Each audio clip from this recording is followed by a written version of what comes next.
कुश तर्पण एवं प्रणीता संगम तीर्थ की महिमा। ब्रह्मा जी कहते हैं, नारद, कुश तर्पण एवं प्रणीता संगम नामक तीर्थ सब लोकों में प्रसिद्ध हैं, वैभोग और मोक्ष देने वाले हैं।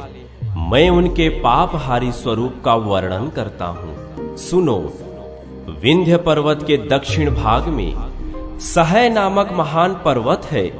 उसी के शाखा पर्वतों से गोदावरी और भीमरथी आदि नदियां निकली हैं। वहीं विरज तीर्थ और एक वीरा नदी भी है। उस पर्वत की महिमा का कोई वर्णन नहीं कर सकता। उसी सहयगिरी के पावन प्रदेश में जो वृत्तांत घटित हुआ था, वह गोपनीय से भी गोपनीय है। साक्षात वेद में उसका वर्णन है। उसे देवता, मुनि, पितर और असुर भी नहीं जानते। वही गुह्य रहस्य आज मैं तुम्हारी प्रसन्नता के लिए प्रकट करता हूँ। वह श्रवण मात्र से संपूर्ण अभीष्ट वस्तुओं को देने वाला है।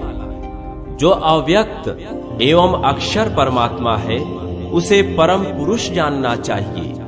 वही जब प्रकृति से संयुक्त होता है, तब शर एवं अपर कहलाता है। पुरुष पहले निराकार से साकार रूप में प्रकट हुआ, फिर उससे जल की उत्पत्ति हुई। जल से पुरुष का प्रादुर्भाव हुआ, फिर जल और पुरुष से कमल प्रकट हुआ। उस कमल से मेरी उत्पत्ति हुई। मुने, पृथ्वी, जल, अग्नि, वायु और आकाश, ये 5 तत्व मुझसे पहले एक ही समय में प्रकट हुए थे। मैंने उत्पन्न होने पर सबसे पहले इन्हीं को देखा और कोई स्थावर जंगम भूत मेरे देखने में नहीं आए। उस समय वेद नहीं प्रकट हुए थे। दूसरी कोई वस्तु मैंने नहीं देखी।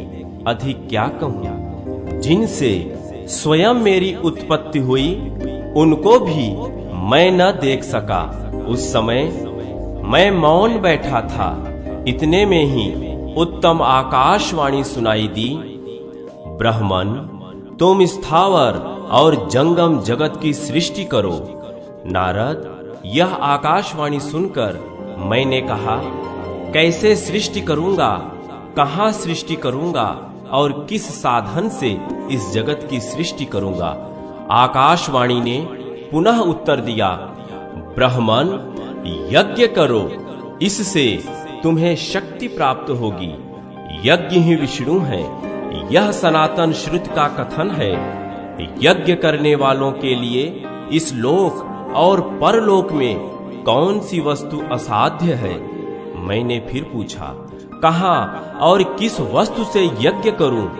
पुनः आकाशवाणी सुन पड़ी, कर्म भूमि में यज्ञेश्वर यज्ञ पुरुष का यजन करो। स्वयं पुरुष ही तुम्हारे यज्ञ के साधन होंगे। तुम उन्हीं से उनका यजन करो। यज्ञ, स्वाहा, स्वधा, मंत्र, ब्राह्मण और हविष्य आदि सब कुछ श्री हरि ही हैं। उन्हीं से सबकी प्राप्ति होती है। नारद, उस समय भागीरथी, नर्मदा, यमुना, तापी, सरस्वती, गौतमी, समुद्र, नद, सरोवर तथा अन्यान्य निर्मल सरिताएं नहीं थी। अतः मैंने पूछा, कर्म भूमि कहाँ है। आकाशवाणी से उत्तर मिला, मेरुगिरी के दक्षिण हिमालय, विंध्य और सहय से भी दक्षिण जो प्रदेश हैं, उन्हें कर्म भूमि कहते हैं। वह सबके लिए सर्वदा कल्याण का उदय करने वाली है। यह सुनकर मैंने मेरुगिरी को त्याग दिया और सहयगिरी के समीप आकर सोचने लगा, कहाँ ठहरूं। इतने में फिर आकाशवाणी हुई, इधर आओ, यहीं रहो और बैठकर यज्ञ का संकल्प करो। संकल्प करने के बाद संपूर्ण वेद प्रकट होंगे। फिर वे जो कुछ भी कहें वही करो। तदनंतर इतिहास, पुराण तथा अन्य जो भी वांग्मय शास्त्र हैं, वे मेरे मुख में स्वतः आ गया और मुझे उसका स्मरण होने लगा। तत्काल ही संपूर्ण वेदार्थ भी मुझे ज्ञात हो गया। तब मैंने लोक विख्यात पुरुष सूक्त का स्मरण किया। वेद में जो यज्ञ की सामग्री बताई गई थी, उसके अनुसार ही मैंने उसकी कल्पना की। वेदोक्त प्रकार से ही यज्ञ पात्र भी कल्पित हुए। मैंने जहाँ पवित्रता और संयम पूर्वक बैठकर यज्ञ की दीक्षा ग्रहण की, वह मेरे यज्ञ का स्थान ही मेरे नाम से प्रसिद्ध हुआ। वह ब्रह्मगिरि कहलाने लगा। ब्रह्मगिरि से पूर्व की ओर 84,000 योजन तक मेरे यज्ञ का स्थान है। उस भूमि के मध्य भाग में वेदी थी तथा दक्षिण भाग में गार्हपत्य अग्नि की स्थापना हुई। इसी प्रकार एक ओर आह्वनीय अग्नि की प्रतिष्ठा की गई। श्रुति में यह कहा है कि बिना पत्नी के यज्ञ सिद्ध नहीं होता। इसीलिए मैंने शरीर के 2 भाग किए। पूर्वार्ध से मेरी पत्नी प्रकट हुई, जो यज्ञ सिद्धि के लिए सहधर्मिणी बनी। उत्तरार्ध से मैं स्वयं पुरुष रूप में स्थित हुआ।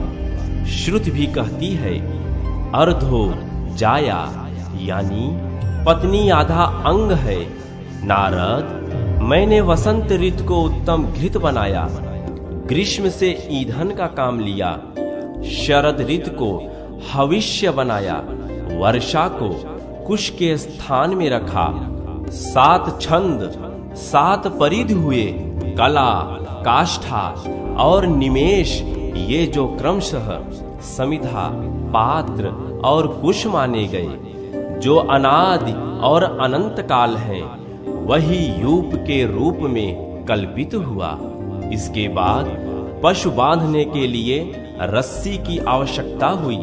सत्व आदि तीनों गुण ही रस्सी की जगह काम आए, किंतु उसमें बांधने के लिए पशु का अभाव था। तब मैंने आकाशवाणी से कहा, बिना पशु के यह यज्ञ पूर्ण नहीं हो सकता।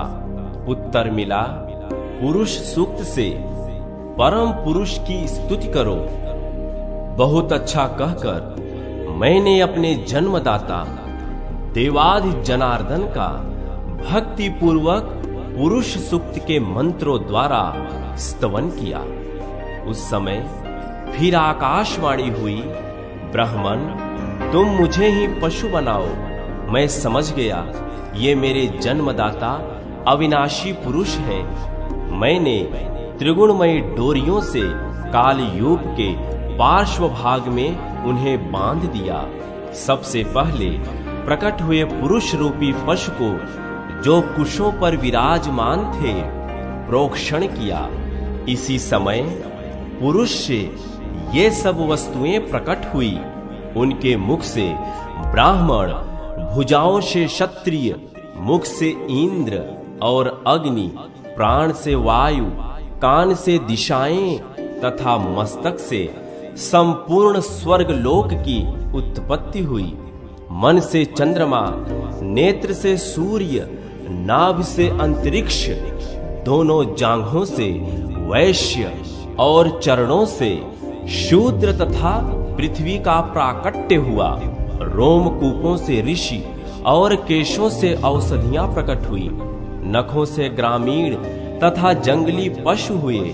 वायु और उपस्थ से कृमि, कीट एवं पतंग आदि का जन्म हुआ। इनके सिवा जो कुछ भी स्थावर जंगम तथा दृश्य अदृश्य जगत है, वह सब पुरुष से प्रकट हुआ। इसी समय भगवान की देवी वाणी ने मुझसे कहा, ब्राह्मण, सब पूरा हो गया। मनोवांछित सृष्टि उत्पन्न हुई। इस समय जितने पात्र हैं, उन सब की अग्नि में आहुत कर दो। यूप, प्रणीता, कुश, ऋत्विक, यज्ञ, स्त्रुआ, पुरुष और पाश सबका विसर्जन कर दो।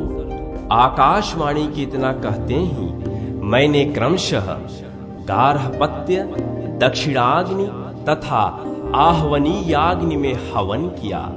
प्रत्येक होम में विश्व की उत्पत्ति के कारणभूत पुरुष का ध्यान किया। लोककर्ता जगन्नाथ भगवान विष्णु शुक्ल रूप धारण करके आहवनीयाग्नि में स्थित हुए, श्याम रूप से दक्षिणाग्नि में और पीत रूप से गार्हपत्याग्नि में स्थित हुए। उन सभी देशों में भगवान विष्णु का नित्य निवास है। कोई ऐसा स्थान या वस्तु नहीं है जहां विष्योनि भगवान विष्णु न हो।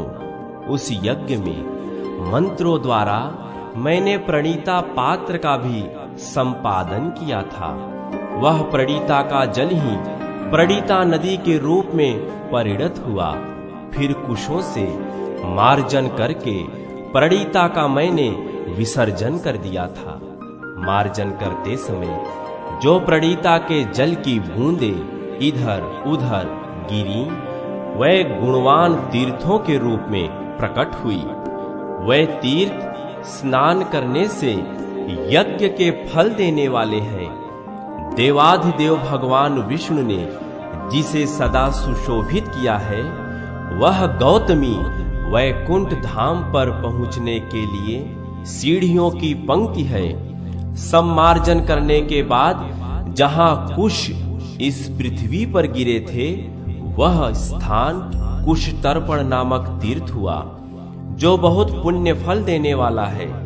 मैंने विंध्य पर्वत के उत्तर जहां यूप खड़ा किया था, वह स्थान भगवान विष्णु का आश्रय बना तथा वह यूप अक्षय वट के रूप में परिणत हुआ। वह वृक्ष नित्य एवं काल स्वरूप है। वह स्मरण करने मात्र से यज्ञ का पुण्य देने वाला है। मेरे यज्ञ का मुख्य स्थापन यह दंडकारण्य है। जब यज्ञ पूरा हुआ, तब मैंने भक्ति पूर्वक भगवान विष्णु को प्रसन्न किया, जिन्हें वेद में विराट कहते हैं, जिनसे मूर्तिमान जगत की उत्पत्ति हुई तथा जिनसे मेरा जन्म हुआ है। उन देव देवेश्वर भगवान विष्णु की आराधना करके मैंने उनका विसर्जन कर दिया। नारद, मेरे देव यजन का स्थान 24 योजन है। आज भी वहां 3 कुंड हैं जो यज्ञेश्वर स्वरूप हैं। तभी से वह स्थान मेरे देव यजन के नाम से प्रसिद्ध हुआ। वहां रहने वाले जो कीड़े मकोड़े आदि हैं, वे भी अंत में मोक्ष के भागी होते हैं। दंडकारण्य धर्म और मोक्ष का बीज बताया जाता है। विशेषतः वह प्रदेश जिसे गौतमी गंगा ने स्पर्श किया है, अधिक पुण्यमय हो गया है। प्रणीता संगम तथा कुश तर्पण तीर्थ में जो स्नान और दान आदि करते हैं, वे परम पद को प्राप्त होते हैं। उनके वृत्तांत का स्मरण, पठन अथवा भक्ति पूर्वक श्रवण भी मनुष्यों की समस्त कामनाओं को पूर्ण करने वाला और भोग एवं मोक्ष को देने वाला है। मुने, कुश तर्पण तीर्थ काशी से भी उत्तम है। चराचर जगत में इसके समान दूसरा कोई भी तीर्थ नहीं है। इसके स्मरण मात्र से ब्रह्म हत्या आदि पापों का नाश हो जाता है। नारद, यह तीर्थ इस पृथ्वी पर स्वर्ग का द्वार बताया जाता है।